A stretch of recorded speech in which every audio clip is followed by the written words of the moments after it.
జెరుబ్బాబెలు, Nehemiah, Ezra దినముల్లో వీళ్ళు ఆ పరిచర్య జరిగిస్తూ వచ్చారంట. మందిర పరిచర్య జరిగిస్తూ వచ్చారు. కట్టబడినటువంటి మందిరం యొక్క గోడ పడిపోయింది. గోడ పడిపోతే కరెక్ట్గా 52 రోజుల్లోనే అటువంటి ప్రాకారాన్ని ఆ మందిరానికి కట్టారు వీళ్ళు. మొదటి 6 వచనాల్లో, నెహెమ్యా గ్రంథం మొదటి 6 వచనాల్లో ఆ ప్రాకారం కట్టేటువంటి విషయం మనకు కనిపిస్తుంది. నెహెమ్యా రెస్పాన్సిబిలిటీ తీసుకొని మందిరం యొక్క ప్రాకారాన్ని, ఆ గోడను కట్టడానికి పూనుకున్నాడు. పూనుకొని ప్రతి వంశంలో నుంచి, ప్రతి ఇంటిలో నుంచి ప్రతి పురుషుడు ముందుకొచ్చారు. ఒక్కొక్క గోడ ఒక్కొక్క వైపు ఒక్కొక్కరు కట్టడం మనం చూస్తాం. 6 వరకు ఆ గోడ కట్టడం పూర్తయిపోద్ది. కానీ 7వ అధ్యాయం నుండి 12వ వచనం వరకు మనం చూస్తే వాళ్ళు క్రమబద్ధీకరించడం చూపిస్తాడు. సంఘంలో ఎటు నడవాలో, ఎవరికి ఏ బాధ్యత ఉండాలో వీళ్ళు దగ్గరుండి ఒక సిస్టమ్ పెట్టాడు కదా. ఇజ్రాయెల్ ప్రజలు ఎంతోమంది, ఈ దినంలో మన కాలనీలో అలా కాదు, మొత్తం దేశానికే ఒక మందిరం కదా. దాదాపు లేవీయులే 80,000 మంది ఉన్నారట. ఆలోచన చేయండి, వాళ్ళ డ్యూటీస్ ఇంకెట్లా ఉంటాయో, వాళ్ళ డ్యూటీస్ ఎలా ఉంటాయో అర్థమవుతుందా? వాళ్ళకి ఇంక వేరే పని లేదు. రాజ్యం పని, దేవుడు పని. పురుషులకి దేవునికి ప్రతిదినము స్తుతులు అర్పించాల, ప్రతిదినము బలులు అర్పించాల. సమృద్ధి కలిగినటువంటి మందిరం ఆ మందిరం. 12వ అధ్యాయము 45వ వచనం లేదా 44వ వచనం చూడండి. ఆ కాలమందు పదార్థములకును, ప్రతిష్టాత్మకును, ప్రథమ ఫలములకును, 10వ వంతుల సంబంధమైన వాటికి ఏర్పరచబడిన గదుల మీద కొందరు నియమింపబడ్డారు.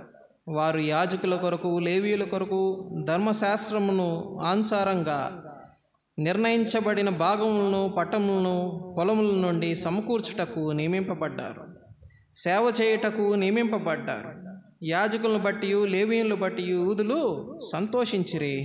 మరియు గాయకులను, ద్వారపాలకులను దావీదు అతని కుమారుడైన సొలొమోను ఆజ్ఞాపించినట్లు దేవుని గూర్చిన పనులను, తమ శుద్ధిని గూర్చిన పనులను నెరవేర్చుచు వచ్చిరి.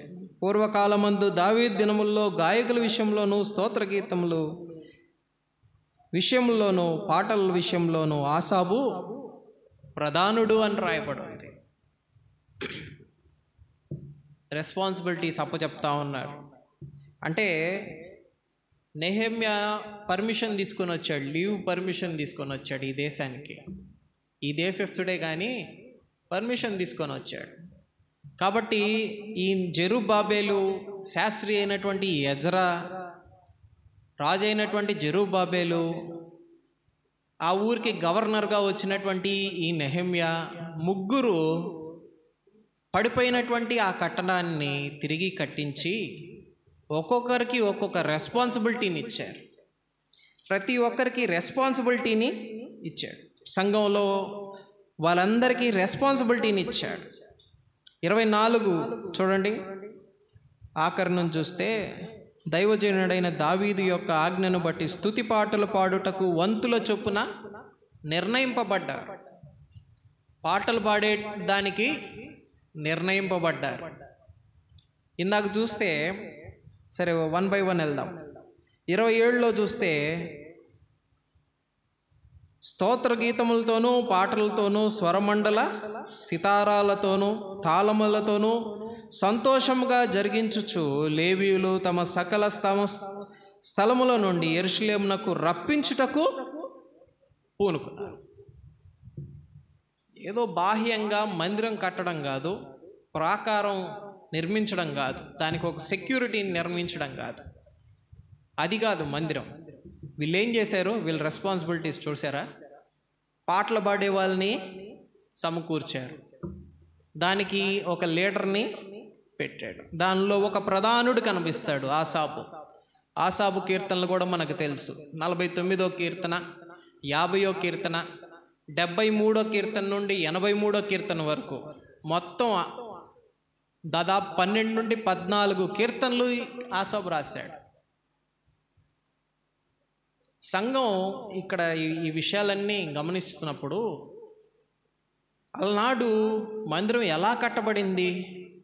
ఒక మనిషి ద్వారా కాదు. ఎలా కొనసాగింపబడింది? ఒక మనిషి ద్వారా కాదు. ఒక మనిషి ద్వారా ఆ ప్రాకారం కట్టింపబడలా, మందిరం కట్టింపబడలా. అది అలాగా కొనసాగింపబడలా. వారి వారి తలాంతులు చొప్పున వాళ్ళు వాడబడ్డారు సంఘంలో. ఇక్కడ చూస్తే పాడేటువంటి వారు ఉన్నారు. కింద వచనాల్లోకి వస్తే యెరూషలేమునకు రప్పించుటకు పూనుకున్నారు. చెదిరిపోయినటువంటి వారిని తిరిగి సమకూర్చేటువంటి వారు ఒక బ్యాచ్ ఉన్నారు. అదొక తలాంతుగా ఉంది వాళ్ళకి. ఇజ్రాయెల్ ప్రజల్ని చెదిరిపోయారు, ప్రాకారం పగలగొట్టారు, దేశాన్ని కాల్చారు. అయితే తిరిగి వాళ్ళు కట్టుకొని నిలబడి మనం జరుపుకుందాం, ధైర్యంగా ఉందాం అని చెప్పి ధైర్యం చెప్పి, భయపడినటువంటి ఆత్మలకి ధైర్యం చెప్పి, తప్పిపోయినటువంటి గొర్రెల్ని వెదకి రక్షించినటువంటి యేసుక్రీస్తు ప్రభువారు అక్కడ మనకు కనిపిస్తున్నాడు. అటువంటి తలాంతు కలిగినటువంటి వారు, సువార్త చెప్పగలిగినటువంటి తలాంతు కదా, సంరక్షకుడు గురించి, సంరక్షణ గురించి వాళ్ళు పూనుకున్నారు. సుందరి కాలనీలో, కనపతిపాడులో ఇట్లా దూర ప్రాంతాల నుండి పెద్దోళ్ళు వస్తున్నారు.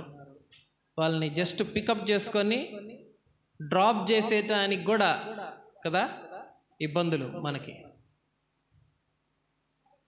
ఒక ఆటోని సెట్ చేయలేకపోతున్నాం. ఇవన్నీ మనం రెస్పాన్సిబిలిటీ తీసుకోవాలా. సంఘంలో మనం రెస్పాన్సిబిలిటీ తీసుకోవాలా. ₹1 ఎక్కువ కావచ్చు, తక్కువ కావచ్చు, దాని గురించి బాధే లేదు. మనం రెస్పాన్సిబిలిటీ తీసుకోవాలి. తిరిగి సమకూర్చడానికి మనం రెస్పాన్సిబిలిటీ తీసుకోవాలి. ఆగిపోయినటువంటి ఆత్మల్ని సమకూర్చడానికి రెస్పాన్సిబిలిటీ తీసుకోవాలి. పాడడానికి రెస్పాన్సిబిలిటీ తీసుకోవాలి కదా. ప్రధానులుగా ఉండడానికి రెస్పాన్సిబిలిటీ తీసుకోవాలి మనం. ఈ నెహెమ్యా, జెరుబ్బాబెలు, ఎజ్రా వీళ్ళు చేసిన పని అదే. ఊరికే కట్టేసి వెళ్ళిపోలా. డబ్బులు ఉన్నాయి, కట్టేశారు, వెళ్ళిపోయారు. లేదా అధికారం ఉంది, ప్రజల్ని ఆజ్ఞాపించారు, ప్రభు మాట ఉంది వారి నోట, ఆ మాట చెప్పేసి వెళ్ళిపోలా. యాజక ధర్మం జరిగించడానికి లేవీయుల్ని నిలబెట్టారు. ప్రతిష్టార్పణలు అర్పించడానికి, ఆ క్రమం నడిపించడానికి వారిని నిలబెట్టారు. వాళ్ళు ఎంత బాధ్యత తీసుకున్నారో మనందరికీ మాదిరి. కూడుకొని వచ్చరి అని రాయబడింది. వాళ్ళు సమకూరిస్తే 28వ వచనం చూడండి. అప్పుడు గాయకులు వంశస్థులు యెరూషలేము చుట్టూనున్న మైదాన భూమిలో నుండి, నెటోపాతి యొక్క గ్రామంలో నుండి కూడుకొని వచ్చరి అని రాయబడింది. అందరినీ సమకూర్చగలిగారు ఈ సంఘం. నిజానికి మనకి నేను కూడా సేల్స్ డిపార్ట్మెంట్లోనే ఉండేది. పొద్దున్న లేచి నాకేముంటుందంటే ఒక టార్గెట్ అనేది ఉంటుంది. ఎంతమంది, ఎంత రెవెన్యూ చేసావు, ఎంత బిజినెస్ తీసుకొచ్చావు కదా, ఎంత తీసుకొచ్చావు. మనకు కూడా మన రెగ్యులర్ జీవితాల్లో మనకు కూడా టార్గెట్టే. సాయంత్రం అయ్యేసరికి ఈ పని పూర్తవ్వాలా కదా, అది ఒక టార్గెట్. పనులకు వెళ్ళేటువంటి వారికి, ఇళ్ళల్లో ఉన్నటువంటి వారికి పిల్లలు వచ్చే లోపల ఇవన్నీ కంప్లీట్ చేసుకోవాలా, అదొక టార్గెట్. టార్గెట్ లేకుండా జీవిస్తూ ఉన్నాం ఆత్మీయంగా. ఒక గురి లేకుండా జీవిస్తూ ఉన్నామేమో. ప్రభువు మన ముందు ఒక గురిని ఉంచుతున్నాడు. ఆ గురిని అనుసరించి పోవాలా. మీరు సర్వలోకానికి వెళ్ళి సర్వసృష్టికి సువార్తను ప్రకటించండి అన్నాడు. ప్రకటించడమే కాదు, ఇక్కడ వీళ్ళు ఏం చేస్తున్నారు, వాళ్ళని సమకూరుస్తూ ఉన్నారు మందిరంలోనికి. మందిరంలో సమకూరుస్తున్నారు.